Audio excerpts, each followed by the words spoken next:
Estos jóvenes de ambos sexos ofrecen entre 18 meses y 2 años de su vida para servir como misioneros de la Iglesia. Todos provienen de distintas circunstancias con diferentes grados de educación y experiencia. Algunos de ellos no están plenamente seguros de su capacidad y el futuro se les presenta incierto. Pese a ello, todos tienen la misma esperanza de que su pequeño aporte contribuya al avance de la obra de Dios. Todos somos sus hijos, y Él desea que la mayor cantidad posible de nosotros acepte el Evangelio y reciba sus bendiciones durante esta vida mortal. Pero estos misioneros no están solos. La mayoría de los miembros que han aceptado el Evangelio restaurado sienten las bendiciones que provienen de Él en sus vidas y saben que nuestro Padre Celestial desea que compartan ese conocimiento con quienes les rodean. A menudo vacilan o no saben por dónde empezar. Hay quienes piensan que no tienen suficiente conocimiento y que sus esfuerzos no tendrán un efecto perdurable. Mas siempre existe la esperanza que proviene de la fe en Jesucristo. Desea comunicarse con nosotros. Él desea comunicarse. Mucho es lo que se puede aprender de los jóvenes misioneros llegados del extranjero, quienes con escaso conocimiento de su nuevo idioma abrieron la boca con valentía para pronunciar las palabras del Señor a sus hijos de la mejor manera posible. El Libro de Mormón nos ayuda a comprender por qué razón debemos compartir el Evangelio. En el capítulo 2 de Segundo Nefi leemos: Por tanto, la redención viene en el Santo Mesías y por medio de Él, porque Él es lleno de gracia y de verdad. He aquí, Él se ofrece a sí mismo en sacrificio por el pecado, para satisfacer las demandas de la ley, por todos los de corazón quebrantado y de espíritu contrito, y por nadie más se pueden satisfacer las demandas de la ley. Por lo tanto, cuán grande es la importancia de dar a conocer estas cosas a los habitantes de la tierra. Mediante la expiación de Jesucristo, somos salvos de nuestros pecados, pero las bendiciones de la expiación están disponibles solo por medio de la obediencia a las leyes y ordenanzas del Evangelio. Las buenas nuevas consisten en que su iglesia está nuevamente sobre la tierra, y la autoridad del sacerdocio para efectuar esas ordenanzas fue restaurada por intermedio del profeta José Smith. Gracias a ello, la gente puede ser bautizada para la remisión de pecados y recibir el poder del Espíritu Santo. Por esa razón es que resulta tan importante dar a conocer estas cosas a todos los habitantes de la tierra. Nuestro Padre Celestial espera que compartamos el Evangelio con quienes nos rodean, lo cual facilita nuestra propia salvación. La Iglesia crece en Chile cuando los misioneros y los miembros comparten su fe, lo cual fue profetizado hace casi 2 siglos. En 1834, el profeta José Smith llamó a todos los poseedores del sacerdocio que vivían en Kirtland. Reunidos en una habitación muy pequeña, José profetizó diciendo: Hermanos, ante el Señor como testigo, os digo que no tenéis más conocimiento concerniente al destino de esta iglesia y reino que el de un pequeño sentado sobre las rodillas de su madre. ¿No lo entendéis? En esta ocasión, somos apenas un puñado de poseedores del sacerdocio, pero esta iglesia se expandirá desde América del Norte y América del Sur y cubrirá todo el mundo. Cuando un profeta profetiza, no es especulación, sino un hecho, aun cuando en ese momento tal declaración pudiera ser aceptada solo sobre la base de la fe, ya que eran pocos los miembros y el mundo parecía ser demasiado vasto. En 1851, pocos años después de la muerte de José Smith, Parley P. Pratt llegó a Valparaíso con la intención de enseñar el Evangelio de Jesucristo y establecer la iglesia en esta parte del mundo. Pero aún para un gran misionero como Parley P. Pratt, hubo algunos obstáculos que no pudo superar. Tras varios meses de arduos esfuerzos, resultó obvio que la gente no estaba aún preparada y el momento no era propicio.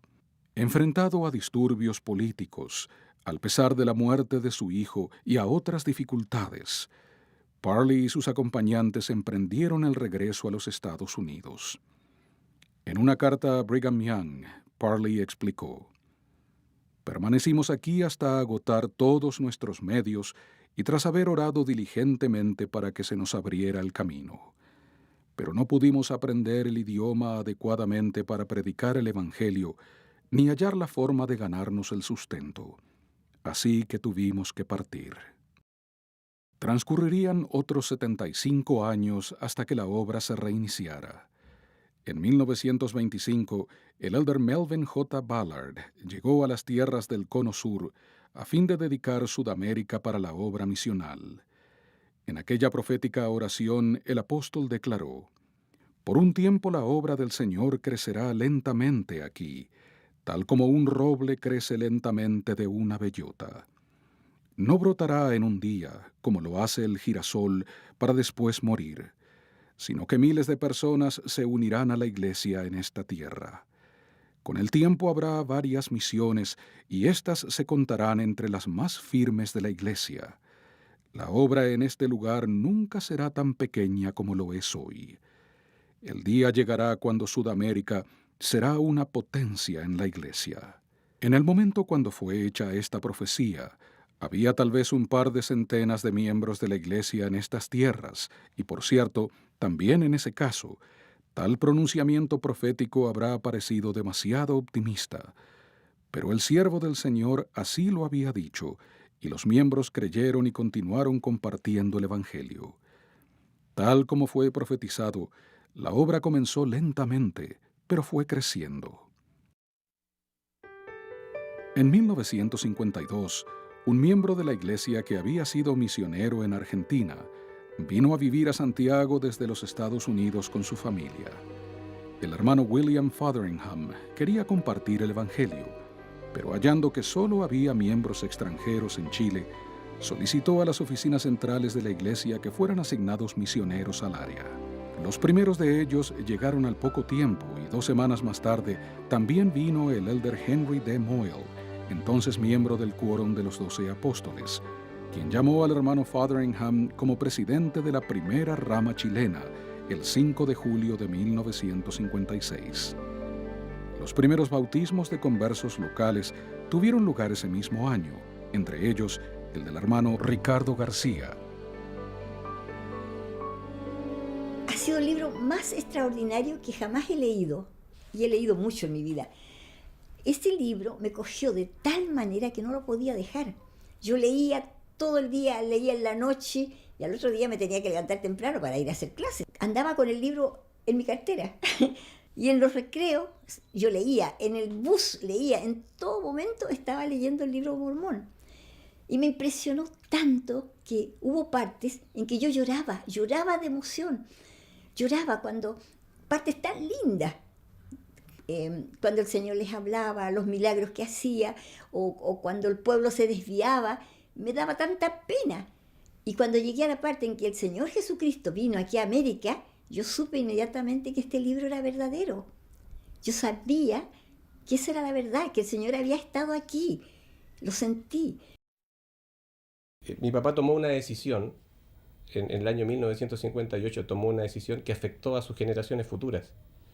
Por lo tanto, yo me siento bendecido. Yo quizás no estaría hoy hablando con ustedes si mi padre no hubiera tomado esa decisión. Y esta es la tercera generación de la familia Núñez. Mi papá primero, después yo como misionero, luego mi hermano, tengo un hermano que también salió a misión, ahora mi hijo mayor, y luego será mi otro hijo, Matías. Y cuando llegaron los misioneros de vuelta, después de un mes, como les dije, le dije, ya, bautícenme, estoy lista. Y ella me decía, no, hermana, espérese, tiene que venir un supervisor de viña, tenemos que hacerle algunas entrevistas, pero si estoy lista, bautícenme. Que cuando me bautizaron, no teníamos ni una pileta, nada, ni túnicas, ni nada, y me tuvieron que bautizar en el mar.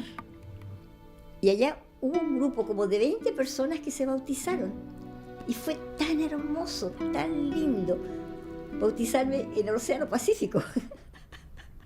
Y me dio tanta alegría, tanto gozo. Estaba tan contenta. Encontraba a toda la gente tan bonita. La casa, la calle, hasta el pasto que crecía a la orilla del camino lo encontraba verde, hermoso. Fue un cambio de vida total. Entonces, esos son los orígenes de nuestra iglesia en Chile. Con los misioneros, con los líderes preocupados de que la iglesia creciera y se fortaleciera. Luego, en el año 1959, Chile y Perú pasan a formar la misión andina. Entonces hubo una visita del presidente Kimba a Chile y pidió hablar con los jóvenes que eran parte de la rama. Y les habló y les dijo que la obra misional necesitaba un crecimiento importante porque los misioneros de los estados no alcanzaban a cubrir todas las necesidades de las misiones que se estaban abriendo en el mundo y necesitaba que misioneros locales pudieran servir. Esto les sorprendió a estos jóvenes porque en ese tiempo en Viña del Mar la iglesia tendría unos 2 años que había llegado. Ellos solamente veían a misioneros gringos y no se les imaginaba por la mente que ellos podían serlo también. Después entonces que me bauticé, llegué a mi casa tan contenta, contándole a todo el mundo. Yo quería compartir con todos esta alegría que tenía, especialmente mis hijos. Ellos me escucharon y los 2 me acompañaron, iban conmigo a la capilla y al poco tiempo ellos se bautizaron. Entonces mi papá aceptó el desafío, pero dijo, no tengo los medios, mis padres son pobres. Y el presidente Kimball mandó una carta a mi papá diciendo, ese ya no es un problema porque acá hay un matrimonio que no tiene hijos que quiere pagar por su misión. Entonces, mi padre dijo, bueno, ya no tengo ninguna excusa, tengo que salir nomás. Y él salió, gracias a un hombre, un apóstol, que tuvo la visión de ver en unos jóvenes la perspectiva, ¿ya?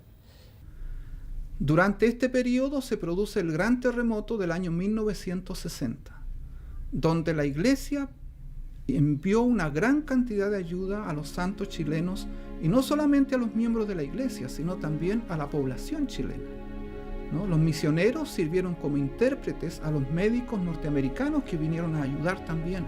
Entonces la iglesia tuvo una gran participación de ayuda durante este terremoto. Como consecuencia de ello, el presidente Alessandri envió una delegación a Salt Lake City para agradecer al presidente David Mackay por esa ayuda. Y desde ese momento, el gobierno de Chile le abrió las puertas a los misioneros mormones para que vinieran a nuestro país, en cuantos quisieran. Entonces, el terremoto tuvo ese papel importante, que le abrió las puertas también a Chile para que vinieran los misioneros, ¿no? En grandes cantidades.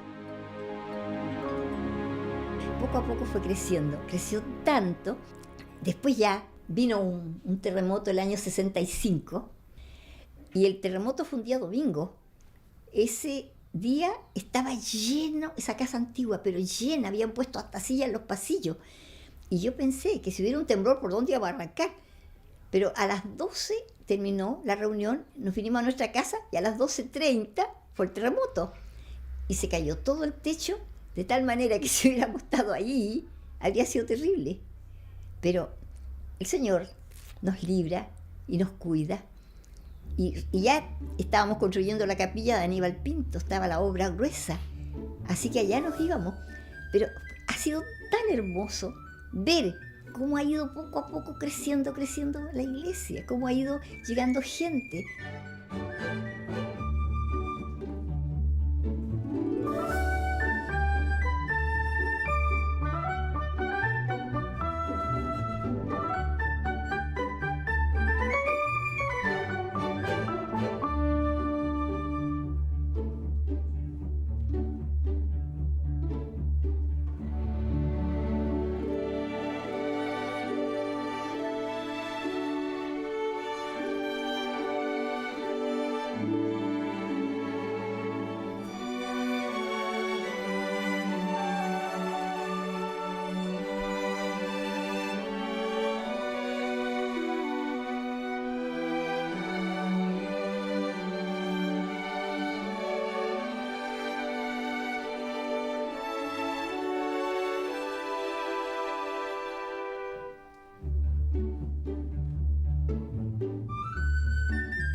En el transcurso de los siguientes 15 años, la obra creció milagrosamente.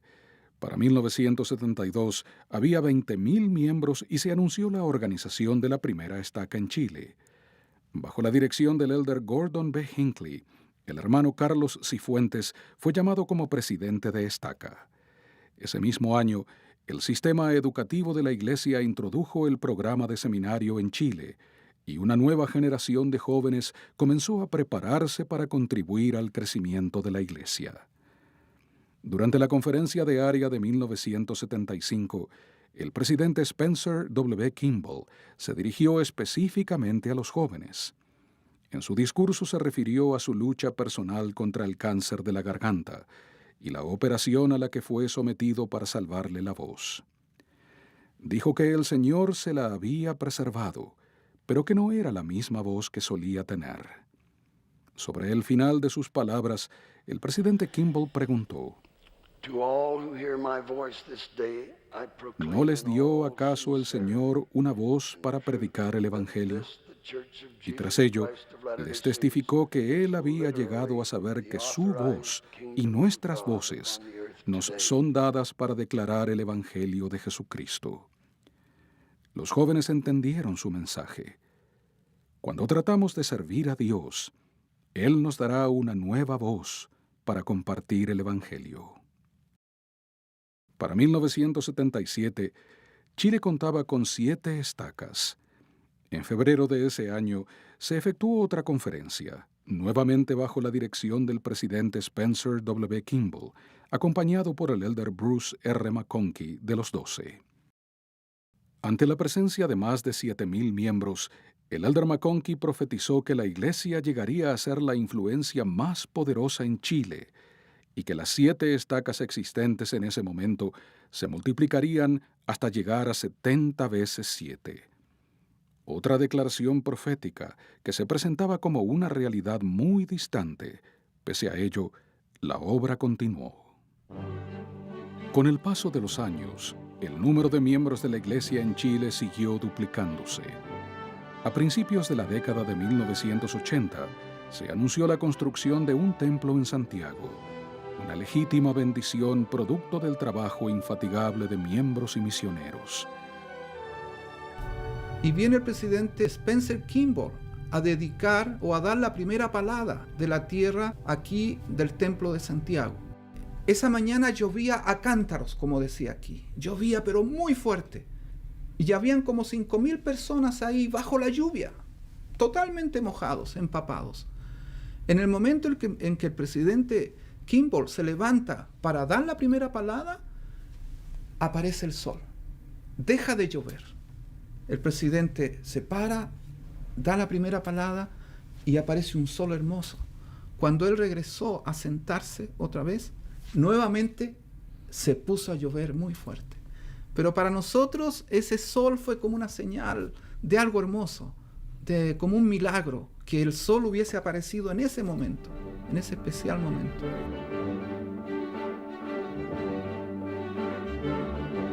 Ahora las familias podían ser más fácilmente selladas y recibir las demás ordenanzas de salvación. El presidente Hinckley dedicó el Templo de Santiago en 10 sesiones en septiembre de 1983. Entre las muchas personas que asistieron al histórico acontecimiento se encontraba el hermano Ricardo García, el primer chileno en ser bautizado en esta tierra. En la oración dedicatoria, el presidente Hinckley declaró: «Rogamos que todo cuanto ha sido hecho en el pasado sea apenas el prólogo de una obra futura mucho mayor, y que los barrios y las estacas sigan creciendo en número. Rogamos que tu pueblo sea reconocido por la virtud de sus vidas. Bendice esta tierra con paz y justicia, y bendice a quienes gobiernan, para que tus hijos e hijas se regocijen en la nación a la cual pertenecen». Una vez más, la gente de Chile recibió un adelanto profético de que aún queda mucho éxito por lograrse en el avance de la obra en las generaciones futuras. Una vez que se estableció el templo, todo indicó que había llegado el tiempo de que se cumplieran las promesas proféticas. Al promediar la década de 1990, se estaban organizando muchas estacas, lo cual demandaba más liderazgo. Para entonces, los jóvenes que habían estado en las primeras clases de seminario al organizarse la primera estaca eran ahora padres y madres que asumían responsabilidades como líderes y contribuirían al avance de la obra de muchas maneras. El 23 de agosto de 1998, el elder M. Russell Ballard, nieto del elder Melvin J. Ballard, quien dedicara la tierra de Sudamérica 3/4 de siglo antes, oficialmente dedicó la nación de Chile para la obra misional. En esa bendición, él declaró: «Pedimos particularmente este día por la juventud de esta tierra. Bendíceles para que sean puros. Haz germinar en sus corazones el deseo de servirte, en especial los jóvenes varones, a fin de que muchos de ellos sirvan misiones y después regresen a sus barrios y ramas llenos de experiencia para servir y ser una bendición en la vida de los demás, todo a lo largo de sus días». El Señor ha bendecido la nación de Chile y la obra misional que se lleva a cabo aquí. Debido a la dedicación y al sacrificio de los miembros, han acontecido muchas cosas inmensurables. Cientos de miles de los hijos de nuestro Padre Celestial han llegado a conocer la dulzura del amor redentor del Salvador gracias a los devotos esfuerzos de misioneros de ambos sexos, de miembros misioneros, amigos, familias y líderes, que han hecho su propio pequeño aporte al compartir el mensaje del Evangelio con otras personas. I bless each one of you with answers to your private prayers, things known only to you. Les bendigo con respuestas a sus oraciones que únicamente ustedes saben en su corazón. In this audience today and throughout the land in every congregation, there will be hearts that are aching. En esta congregación, aquí presentes y en toda la nación, seguramente hay corazones perturbados. There will be sadness or sorrow of some kind. Seguramente habrá pesares y dolor de algún tipo. And I leave a special blessing on each of you, Y les dejo una bendición muy especial en cada uno de that ustedes, your heart will be comforted, para que tengan consuelo en el corazón, that you'll be filled with peace, que se puedan ver llenos de paz that you will feel the power of God in your life. y que puedan sentir el poder de Dios en sus vidas. And you too will be able to see the wind and the waves calmed in your soul. Y ustedes también puedan ver la tempestad y las aguas verse calmadas en sus almas. Hermanos, hermanas, les amo. Les amo con todo mi corazón. Siempre los amaré. Siempre los amaré. En el nombre de Jesucristo. Amén.